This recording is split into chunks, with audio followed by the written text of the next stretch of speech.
কখনো ভেবে দেখেছেন রাসূল সাল্লাল্লাহু আলাইহি সাল্লাম কি আসলেই আঙ্গুলের ইশারায় চাঁদ দ্বিখণ্ডক করেছিলেন? এই জিনিসটা প্রায় সংশয়বাদী এবং নাস্তিক বা যারা বিজ্ঞানমনস্ক রয়েছে তারা অযৌক্তিক এবং রূপকথার গল্প হিসেবে জানে। এটার সত্যতা জানার জন্য সবার আগে বুঝতে হবে চাঁদ কিভাবে গঠিত হয়েছে বা চাঁদ এই সৌরমণ্ডলে কিভাবে অস্তিত্বে এসেছে। দেখুন, আমরা প্রায় সবাই জানি এই পুরো মহাবিশ্ব ধোঁয়াটে এবং উত্তপ্ত অবস্থায় ছিল, যা আল কুরআন ও বিজ্ঞানে একই কথা বলে। এবং আমরা বৈজ্ঞানিক ব্যাখ্যা হিসেবে জানি এই পৃথিবী বা সূর্য একদিনে আজকের যেই ফরমেশন দেখছি সেরকম হয়নি। সূর্য, চাঁদ এবং সমস্ত গ্রহ ধীরে ধীরে ইভলিউশন হয়ে বর্তমানে এমন দেখায়। এই কসমোলজিক্যাল থিওরি অনুযায়ী চাঁদের নিজস্ব একটি সৃষ্টির রহস্য রয়েছে, বা বৈজ্ঞানিক মহলে চাঁদের গঠন কিভাবে হয়েছিল তাকে নিয়ে 4টি থিওরি রয়েছে। এই 4টি থিওরির ভিতরে একটি থিওরি হলো জায়ান্ট ইম্প্যাক্ট থিওরি। এটার যদি সারমর্ম বলি তা এমন দাঁড়ায়, মনে করুন আজ থেকে প্রায় 450 কোটি বছর আগে পৃথিবী যখন সবেমাত্র তৈরি হয়েছে, তখন মঙ্গল গ্রহের আকারের আরেকটি বস্তু যার নাম থিয়া প্রচণ্ড গতিতে পৃথিবীর সাথে ধাক্কা লাগে। এই ধাক্কাটা এতটাই শক্তিশালী ছিল যে এর ফলে পৃথিবীর কিছুটা অংশ এবং থিয়ার বেশিরভাগ অংশ মহাকাশে ছিটকে যায়।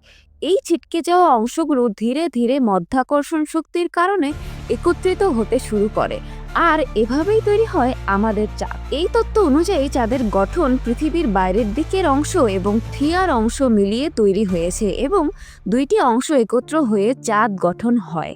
এবং চাঁদের ভিতরে একটি লম্বা দাগ রয়েছে যা 300 কিলোমিটার পর্যন্ত বিস্তৃত, যাকে বলা হয় রিমা এরিডিয়াস। এটি দেখে যে কোনো মানুষ বিশ্বাস করবে, বা সাধারণ কমন সেন্স এটাই বলবে চাঁদ কোনো একটা সময় হয়তো দ্বিখণ্ডক হয়েছিল, পরবর্তীতে সেটাকে আবার জোড়া লাগানো হয়েছে কোনো কুদরতি ইশারায়, এবং জোড়া লাগানোর পর একটি ধাগা দেখা যায়, ঠিক যেমন দুইটি খণ্ডাংশ কাপড়কে জোড়া লাগানোর পর সুতার ধাগা দেখা যায়। এখন অবধি যা আলোচনা করলাম তা সাধারণ একটি যুক্তি। জিনিসটাকে প্রমাণ করার জন্য আরও আলোচনার প্রয়োজন, যা আমরা সামনে করব। এবার আরেকটি যুক্তি দিব যা সেই সময়ের প্রেক্ষাপট অনুসারে।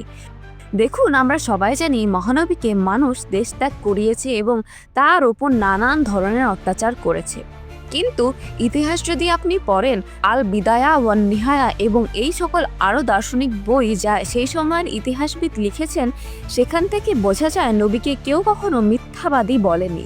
আর আমরা সবাই জানি নবীকে আলামিন উপাধি দেওয়া হয়েছিল তার বিশ্বস্ততার কারণে, কারণ তিনি কখনোই মিথ্যা কথা বলেনি, এটা কাফেররাও মানত। এমনকি যখন আরব বিদুইন রাস্তা দিয়ে যাচ্ছিল এবং আবু লাহাবকে বলেছিল যে তোমার ভাতিজা নাকি চাঁদকে দ্বিখণ্ডক করেছে, তখন আবু লাহাব উত্তর দিয়েছিল যে সে হয়তো জাদু করেছে, বা মোহাম্মদ অনেক বড় জাদুকর, যা স্ক্রিনের একটি রেফারেন্স দেখানো হচ্ছে। এর অর্থ কি জানেন?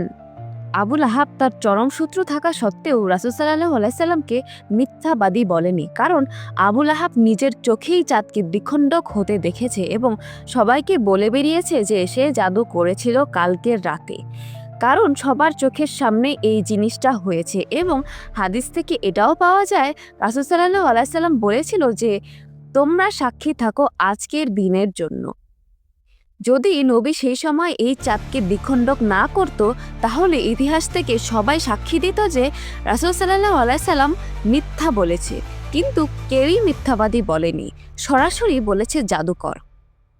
এর অর্থ এটাই দাঁড়ায় যে রাসূল সাল্লাল্লাহু আলাইহি সাল্লাম আসলেই সবার সামনে চাঁদকে দ্বিখণ্ডক করেছিল আল্লাহ তাআলার সাহায্যে, যাকে আরও সুন্দরভাবে বলা যায় আল্লাহর মোজেজা। এজন্য তাকে ম্যাজিশিয়ান বলে আখ্যায়িত করেছিল সে সময়ের কাফেররা।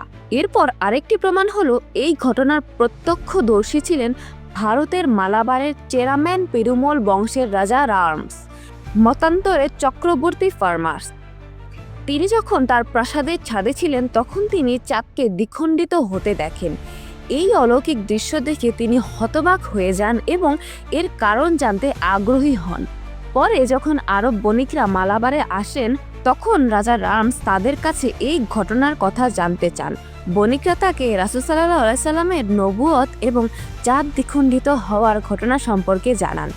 এই ঘটনা শুনে রাজা রামস ইসলাম ধর্ম গ্রহণ করেন। পরে সেখান থেকে এসে মসজিদ তৈরি করেছিল, যা এখনও আছে।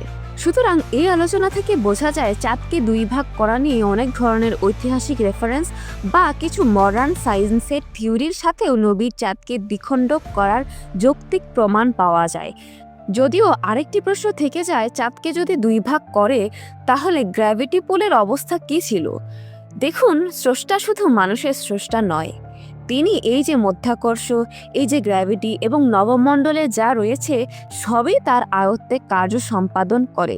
সুতরাং তার কাছে এমন কিছু নেই যা অসম্ভব।